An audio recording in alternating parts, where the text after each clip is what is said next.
দেখুন কি ভয়ানক অবস্থা, ট্রাকের সামনের হেডলাইট দেখা যাচ্ছে না পানির হতের কারণে। দেখেন আমরা টর্চ লাইটের আলো দিয়ে এখন যেতে হচ্ছে। দেখেন কি পরিমাণ পানি, দেখেন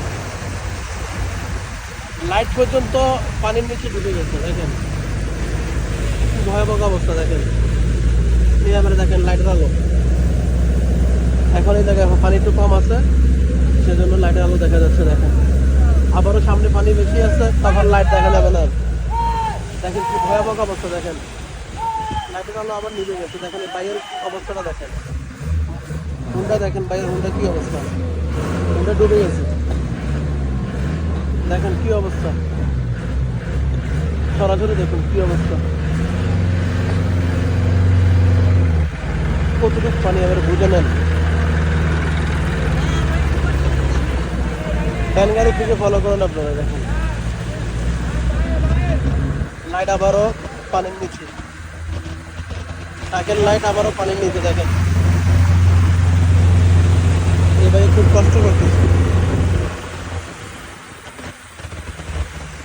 কি পরিমাণ পানি। আল্লাহ দেখুন আমাদের গাড়ির হেডলাইট দেখা যায় না,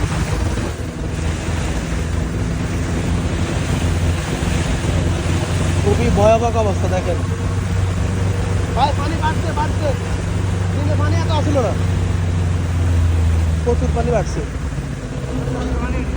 সামনে পিছনে যে ট্রাকটা একটু ভালো করে,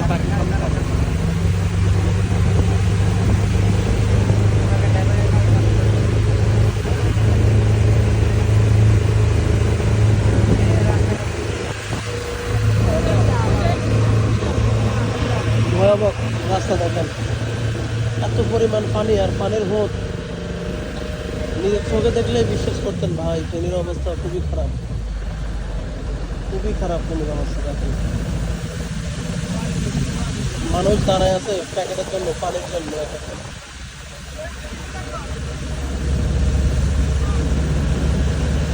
আমাদের কাছে অনেক প্যাকেট ছিল, প্রায় শেষ হয়ে গেছে প্যাকেট।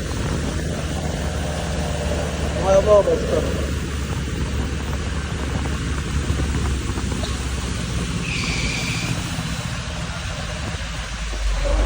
কত মানুষ দাঁড়ায় আছে।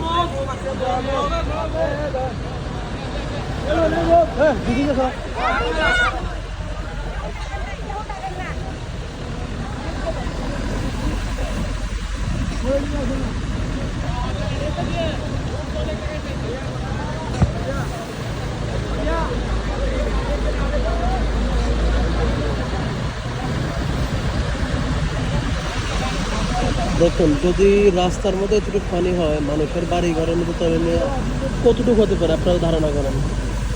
রাস্তা তো সবসময় সব জায়গায় একটু উঁচু থাকে, রাস্তায় এতটুকু হলে মানুষের বাড়ি ঘরে তো গলা সমান।